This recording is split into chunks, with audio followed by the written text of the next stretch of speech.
So, dear students, today we will discuss about probability current density. Probability density हम पहले पढ़ चुके हैं.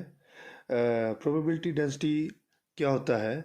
जो हमारे पास वेव फंक्शन है, अगर हम उसके कॉम्प्लेक्स कंजुगेट की उसके साथ प्रोडक्ट लेते हैं तो वो हमारे पास क्या होती है? Probability density. ठीक है. Probability density per unit volume, यानी कि किसी भी पार्टिकल की उस डेफिनेट वॉल्यूम के अंदर कितने चांसेस हैं होने के.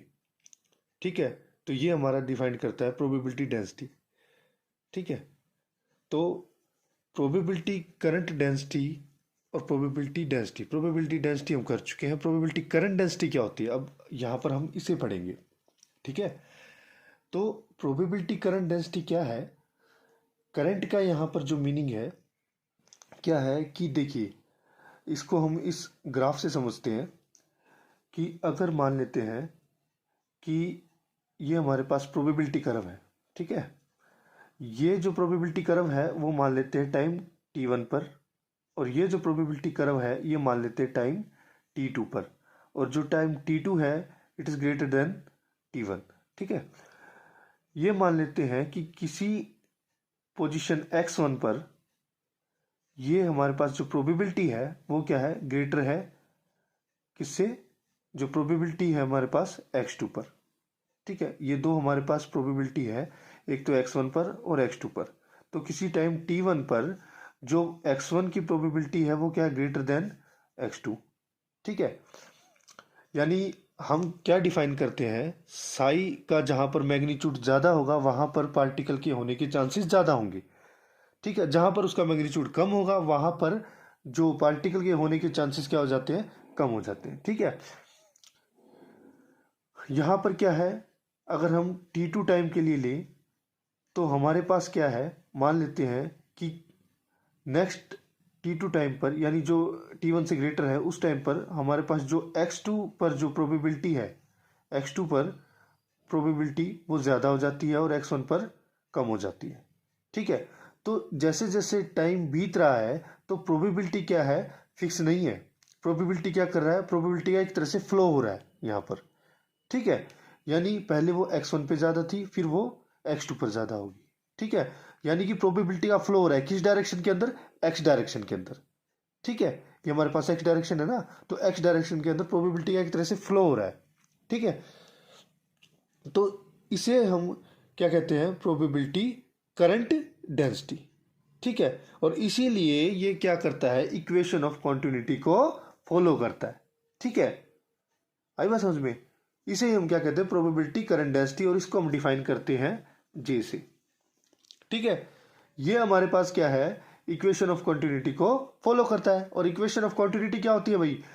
करली रो अपॉन में करली टी प्लस में del dot J is equal to 0. ठीक है. प्रोबेबिलिटी फ्लो तो कर रही है, बट क्या है? जो ओवरऑल प्रोबेबिलिटी है वो क्या रहती है? कांस्टेंट रहती है. ठीक है.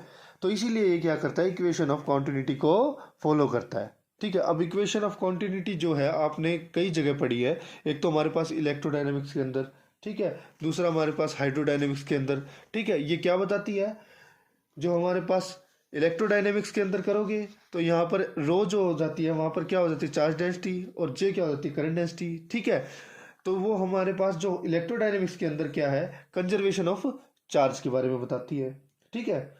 हाइड्रोडायनेमिक्स में कंजर्वेशन ऑफ मैटर. अब यहाँ पर क्या? Conservation of probability. ठीक है. तो रो जो है यहाँ पर पोजीशन प्रोबेबिलिटी डेंसिटी है, और जो जे है वो क्या है हमारे पास? Probability current density. ठीक है. अब हमको क्या फाइंड आउट करना है यहाँ पर? ये जो प्रोबेबिलिटी करंट डेंसिटी है इसके लिए एक्सप्रेशन. ठीक है. तो देखिए यार ना समझ में, प्रोबेबिलिटी करंट डेंसिटी क्या होती है.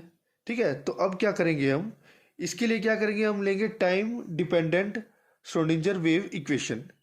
ठीक है. यहाँ से चलेंगे तो श्रोडिंगर जो हमारे पास टाइम डिपेंडेंट वेव इक्वेशन होती है वो हमारे पास क्या होती है? Iota h cut curly Sai upon में curly t is equal to minus h cut square by 2m del square psi plus में वी साई. ठीक है. ये मान लेते हैं जो इक्वेशन ऑफ कॉन्टिन्यूटी है ये हमारे पास जो इक्वेशन मान लेते हैं 1 है, और जो ये है इक्वेशन नंबर 2. ठीक है. अब हम क्या करते हैं? जो इक्वेशन नंबर 2 है इसका ले लेते हैं हम कॉम्प्लेक्स कॉन्जुगेट. ठीक है. तो इक्वेशन इसका हम जब कॉम्प्लेक्स कॉन्जुगेट लेंगे तो हमारे पास क्या आ जाएगा, माइनस का आयोटा, आयोटा है तो ये माइनस हो जाएगा, iota h cut curly psi star by curly t is equal to minus का h cut square by 2m del square psi star plus में v साई स्टार। ये हमारे पास होगी इक्वेशन नंबर 3। यहाँ पर जो v है ना, ये हमारे पास क्या है, रियल है, ठीक है, जो पोटेंशियल है ये रियल है, ठीक है। तो अब हम क्या लेते हैं, अब हम इक्वेशन नंबर जो 2 है इसको हम मल्टीप्लाई कर देते हैं साई स्टार से, और जो इक्वेशन नंबर 3 है इसको हम मल्टीप्लाई कर देते हैं साई से, ठीक है। तो हमारे पास क्या आ जाएगा, ये देखो, iota h cut psi star curly psi by curly t is equal to minus h cut square by 2m psi star del square psi plus में साई स्टार v साई, ठीक है। इक्वेशन नंबर 2 को हमने मल्टीप्लाई किया है किससे, Sai star से। अब हम करते हैं इक्वेशन नंबर 3 को साई से मल्टीप्लाई, क्या आ जाएगा, minus iota h cut psi curly psi star by curly t is equal to minus का h cut square by 2m psi del square psi star plus में v, ये आ जाएगा साई v साई स्टार, ठीक है। ये होगी हमारे पास इक्वेशन नंबर 5, ठीक है। अब हमारे पास ये दो इक्वेशन मिल गई, एक तो 4 और एक ये 5। अब हम क्या करेंगे, इक्वेशन नंबर 4 में से इक्वेशन नंबर 5 को सब्ट्रैक्ट कर देते हैं,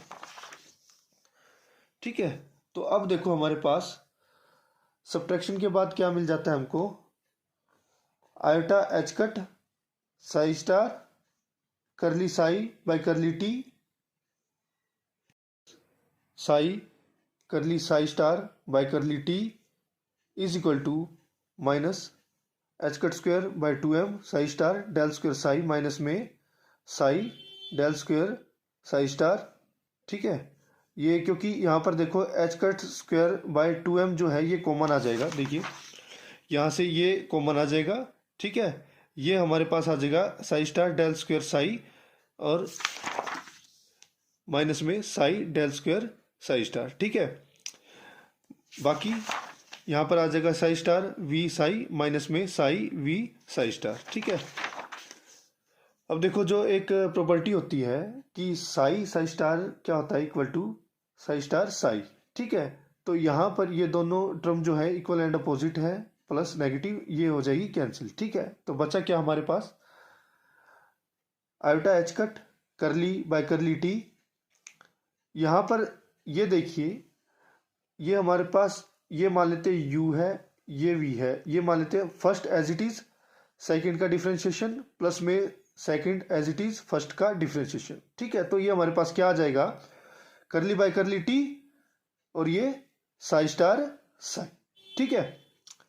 तो अब इसके बाद ये हमारे पास आ गया किसके इक्वल है, ये minus h cut square by 2m psi star del square psi minus में psi del square psi star, ये एज इट इज ये टर्म आ जाएगी, ठीक है।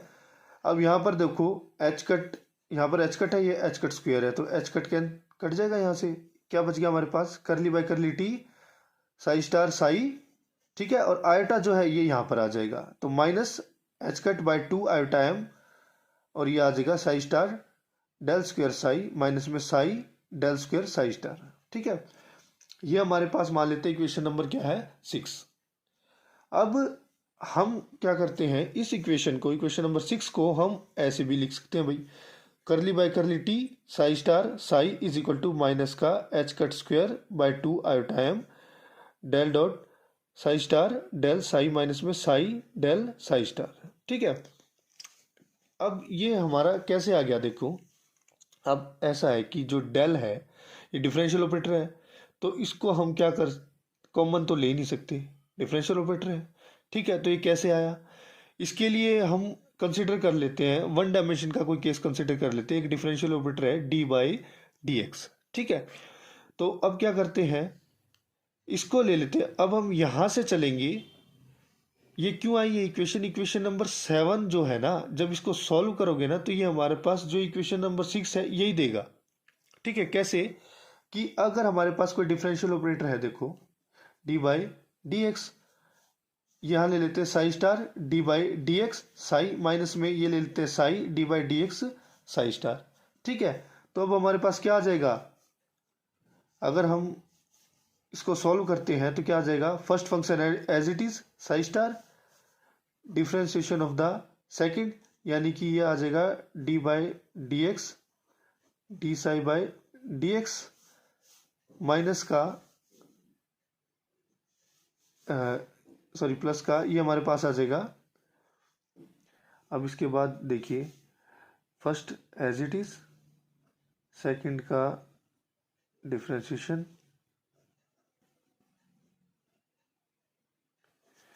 फिर second as it is, differentiation of the first. ठीक है, तो ये हमारे पास क्या आ जाएगी, कैंसिल हो गई। ये बचा क्या हमारे पास, psi star t square psi by D x square, minus में psi d square psi star d x square. ठीक है, अगर अब यहाँ पर मैं केस ले लूँ डी बाई डी एक्स की जगह डेल, तो ये क्या बन जाएगा, psi star del square psi minus में psi del square psi star. ठीक है, तो इस तरह से क्या है, जब हम इसको सॉल्व करेंगे तो हमारे पास क्या है कि यही क्वांटिटी आ जाएगी। ठीक है, तो अब हमारे पास क्या है, इक्वेशन नंबर सेकंड क्या आ जाएगा, curly by curly t psi star psi is equal to minus का h cut square by 2 iota M del dot psi star del psi minus में साई डेल साई स्टार। ठीक है, अब हम इसको इस साइड ले जाते हैं तो हमारे पास आ जाएगा साई स्टार साई प्लस में H cut square 2 iota M del dot psi star del psi minus में साई डेल साई स्टार। ठीक है, और इसको हम कंपेयर करते हैं अब इक्वेशन नंबर 8 को इक्वेशन ऑफ कॉन्टिन्यूटी, जो हमारी क्या थी, इक्वेशन नंबर फर्स्ट, ये रहा। तो यहाँ पर अगर हम कंपेयर करें इस इक्वेशन नंबर 1 को और इक्वेशन नंबर 8 को, तो हमारे पास क्या आ जाएगा, यहाँ पर रो जो है ये क्या रिप्रेजेंट कर रहा है, Sai star Sai probability density. ठीक है, और जो ये है, ठीक है, डेल डॉट जे, तो यहाँ से जे जो है, जे क्या आ जाएगा, H cut square 2 iota M psi star del psi minus में साई डेल साई स्टार। ठीक है, जो कि हमारे पास क्या है, प्रोबेबिलिटी करंट डेंसिटी। ठीक है, और ये जो है ये हमको क्या दे देगा, rho probability position probability density, position probability density.